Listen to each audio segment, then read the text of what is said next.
السلام عليكم ورحمة الله تعالى وبركاته. إخواني أخواتي كي دايرين؟ لاباس عليكم؟ نتمنىكم تكونوا على خير وبخير وفي أتم الصحة والعافية. أختكم باقا كتسارى باقا ما سخاتش بالشمال، واليوم غنديكم معايا لمدينة طنجة عروس الشمال، وجبتكم معايا واحد الرحلة استكشافية ويعني مشوقة لواحد من أشهر المعالم التاريخية والسياحية في عروس الشمال، وهي مغارة أشقار الشهيرة والمعروفة عالميا بمغارة هرقل. دخلنا لقلب هذه المغارة واكتشفنا المعالم التاريخية ديالها من الداخل، وشفنا كيفاش الطبيعة والتاريخ كيتلاقاو في مكان واحد، اللي هو هذا المكان الساحر المطل على المحيط الأطلسي. وإلا كنتي من العشاق ديال السفر والمغامرة وبغيتي تتعرف على تاريخ بلادنا المغرب، هذا الفيديو غادي يعجبكم بزاف. ما تنساوناش من الاشتراك في القناة وتفعيل الجرس ليصلكم كل جديد. انا هاد الساعه راه فين ما مشيت كنديكم معايا، وكنحاول انني نقربكم من الاماكن اللي انا اول مره يعني كنزورها او لا كنكتشفها، وكنبغي انني نشاركها معكم. شكرا لكم على اللايكات وعلى البارطاج الا جات على خاطركم. وانا غادي حاليا يعني غنوريكم هاد المغاره هادي ايطاب اغيطاب، ونحاول انني نقربكم من هذه المغارة هذه، كيفاش التاريخ ديالها، فين كاينه وعلى سميتها مغارة هرقل، شنو اللي كيميزها، التاريخ ديالها، وواش الدخول ديالها بالمجان او لا بالفلوس. هذه المغارة هذه مشهورة بزاف في المغرب وكيقصدوها السياح من كل انحاء العالم. كتشوف المحيط الاطلسي وكتشبه بشكل غريب وصادم يعني خريطة ديال افريقيا، وكتعتبر انها معلمة سياحية في مدينة طنجة. اش غنقول لكم، ما عمرني ما كنت كنتوقع انني غادي يعني اول مرة انا كنزورها، يعني وملي دخلت ليها يعني عجباتني، ما كنتش كنتوقعها بهذا، يعني كنت كنشوفها بحال هكا في الفيديوهات او شي حاجه، ولكن ما عمرني ما كنت كنتصورها بهذا الجمال هذه، يعني هذا الجمال هذا من الداخل. دابا غنقول لكم كيفاش يعني التاريخ ديال هاد المغاره هذه. مغاره قديمه بزاف، ولقاو فيها واحد الاثار كيدلوا على الانسان واللي سكن في هذه المنطقه من الاف السنين. وواحد الجزء من المغاره كيبان لك انه طبيعي، وكاينين اجزاء تزادت فيها يعني تدخلات بشريه، يعني من صنع الانسان عبر التاريخ. واللي كيميز هذه المغاره هذه اشهر حاجه فيها هي ديك الفتحه اللي كتشوف في البحر، يعني اللي الشكل ديالها كيشبه الخريطه ديال افريقيا، فيها مناظر طبيعيه زوينه بزاف، وكتعتبر من اشهر الاماكن السياحيه في طنجه. وداخل داك المغاره كاينين ممرات صخريه وتكوينات يعني طبيعيه قديمه. الاسم ديالها جاي من اسطوره يونانيه كتقول بان البطل هرقل يعني كان كيتسارح في هذه المغاره هذه من بعد ما سال واحد من الاعمال ديالو. وكاينين روايات اخرين كتقول حتى هو اللي شق مضيق جبل طارق وفصل افريقيا على اوروبا. هذه غير اسطوره يعني ماشي حقيقه تاريخيه. وهاد المغاره هذه كتواجد على بعد يعني واحد 14 كيلومتر يعني غرب مدينه طنجه، يعني في جهه راس بارتيل. يعني انا مهم هذاك يعني الشاطئ اللي قريب لها بزاف هو يعني كيقول لي شاطئ اشقار، يعني قدام المحيط الاطلسي وبالقرب من المكان اللي كيتلاقى فيه المحيط الاطلسي مع البحر الابيض المتوسط. وكاين اللي غادي يسولني على الدخول كيفاش، يعني واش بفلوس او لا بمجان. يعني هي فيها واحد جوج ديال الاماكن ممكن انك تدخل لها. كاين واحد المكان هو هذا اللي كتشوفوه دابا حاليا قدامكم، هذا انا هو اللي الصراحه عجبني. حتى هو كتدخلوا وقيلا 5 دراهم للشخص، 5 دراهم. وكاين المكان الاخر اللي غتشوفوه من بعد الدخله ديال ديك اللي غتبان لكم فيه الفتحه اللي كاينه. هذاك الدخول كتدخلوا به 30 درهم للاشخاص يعني البالغين 30 درهم، والاطفال من 7 حتى 12 سنه كيدخلوا ب 10 دراهم. وكيكون الدخول مجاني، كنحطوا الجمعه كيكون الدخول مجاني، وحتى الاعياد وقيله الدينيه والوطنيه يمكن هادشي غير سمعتو انا متاكداش منه. والزياره كتكون يعني غالبا من 9 ديال الصباح حتى 5 ديال العشيه.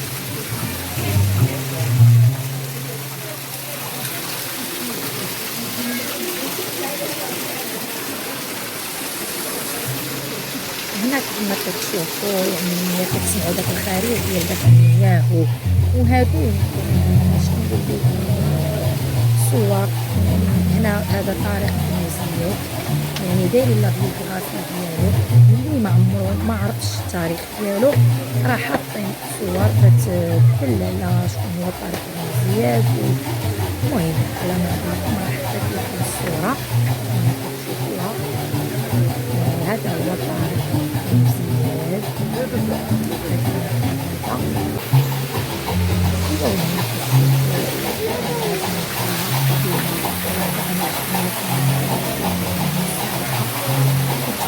الصخرية يعني واحد المناظر اللي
كاينين هنا كما كتشوفوا ممكن ان الانسان ياخذ صور مع القرد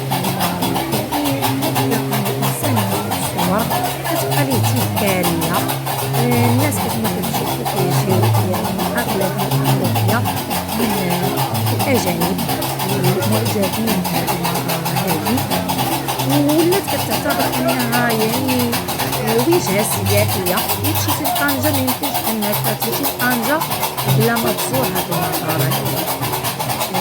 وهنايا كتشوفو صور كانت صخرية يعني جميلة جدا.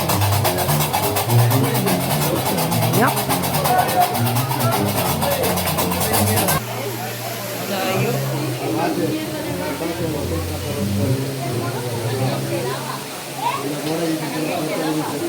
هنا كيفما كتشوفوا الماء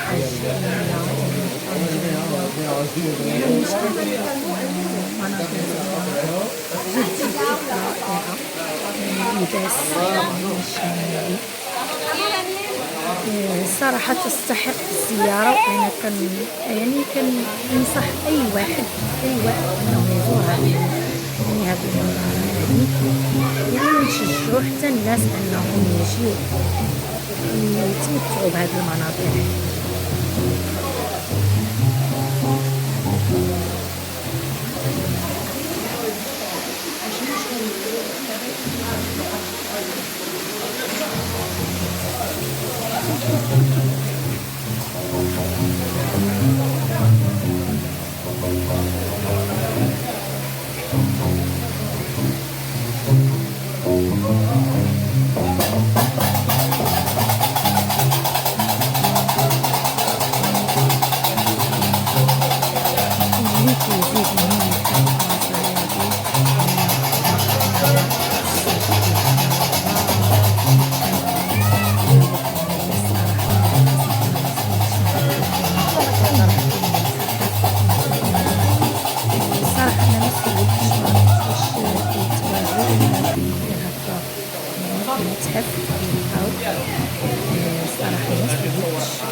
يعني تيعجبها الجدران صراحة.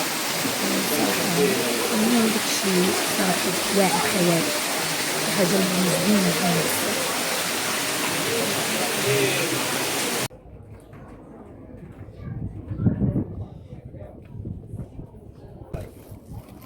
E poi ti metti giù la mano tagliata. Vabbè, non gliela faremo tagliare, al massimo se rifiutiamo la tua per fare. وهنايا هو الدخول ديال المغارة اللي فيها الفتحة اللي كتطل على المحيط ما بين البحر الابيض المتوسط والمحيط الاطلسي. هذه الدخله ديالها. كتشوفوا هاد يعني النحوت اللي كاينه في الجدران وهاد يعني الصراحه الدخله ديال هادشي مغاره الصخري سيراقل، زوين. ما واحد عرفتش البرود يعني كاينه ما شي نقولش حاجه لكم، اللي كيف ما قلت لكم في واحد بدايه الجو الفيديو رائع زوين زوين اللي زوين زوين بزاف. دارتها يعني التاريخ كنحاول التاريخ انني وكاين نبارطاجي واقع معكم اي الانسان حاجه اللي نحتها الانسان دزت منها كنبغي وصيد نبارطاجيها الانسان. معكم.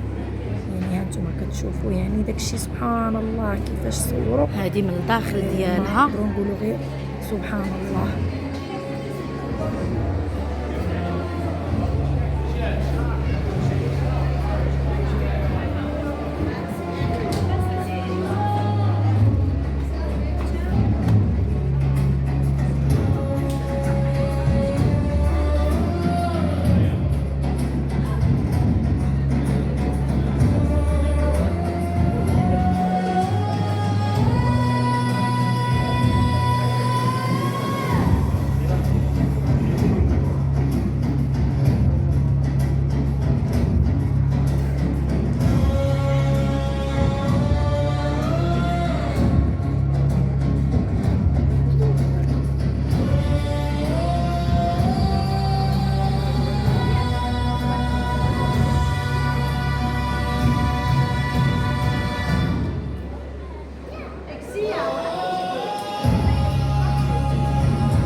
وبالنسبه لهاد الفيديوهات اللي كيعرضوا يعني كاينين كيعرضوا علينا فيديوهات كيبينوا لنا كيفاش تكونات، كيحكي باختصار القصه ديال هاد المغاره وكيفاش كتجمع ما بين التاريخ والاسطوره وكيفاش تكونات بالفعل ديال البحر والرياح يعني عبر آلاف السنين. الاسطوره اليونانيه ديال هرقل اللي كان هاجر من اليونان حتى المغرب، اللي كتقول بانه غير استراح في المغاره من بعد يعني كان كيدير شي اعمال وكان كيستراح في هذه المغاره هذه. وكاينه روايه كتقول انه شق الجبل ودار مضيق جبل طارق. هذه القصه الاسطوريه ماشي حدث تاريخي. كيفاش هذا الشيء كيفاش تبقى كيفاش الشهره ديال هذه الفتحه البحريه اللي كتشبه خريطه افريقيا والاهميه التاريخيه والاثريه للمغاره وانها استعملات من طرف الانسان منذ الاف السنين وما فيها يعني كاين اللي فيها طبيعي وكاين اللي فيها يعني توسع بفعل النشاط البشري القديم باش يعني لاستخراج الحجر وهذا ويعني النحوتات وهذا. المهم هاد الافلام هذه كيف ما قلت لكم كتبين لكم يعني القصه ديال هذه الاسطوره هذه باكملها.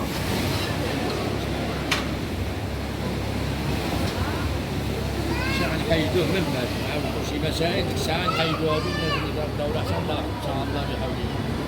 دابا غير بروفيزور، دابا واخا كتصور غير بروفيزور. هذا يتلاغوا زعما القصه ديالو زعما شنو كان كيدير.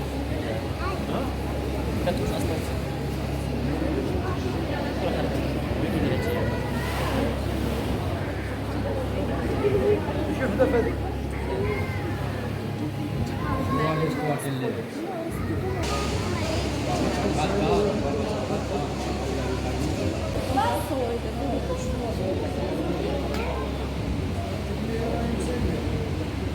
شوف درت في بوقت كيعجبني نصور في الصور وانا كنصور.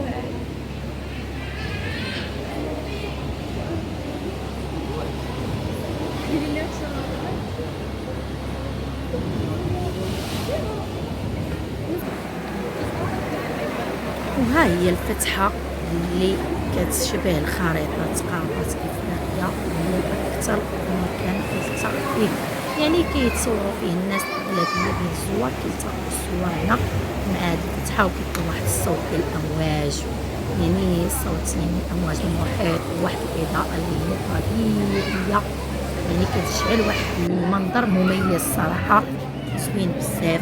وهنايا غادي نقولوا يعني يعني عطيتكم واحد النبذه على هاد المغاره. نتمنى انني نكون وصلت المعلومه على قد الحال، على اللي قدرني الله.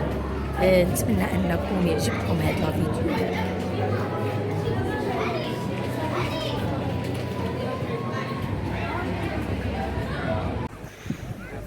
وهذا هو شاطئ أشقر اللي كيطلع، يعني اللي كتطلع عليه هاد المغاره هو هذا. وهنايا نتوما كتشوفوا هذه هي الزياره ديالنا لهاد المغاره هذه. كنتمنى ان هذا الفيديو يعجبكم، ما تنسوناش من اللايكات ومن البارطاج والتعاليق الزوينه ديالكم.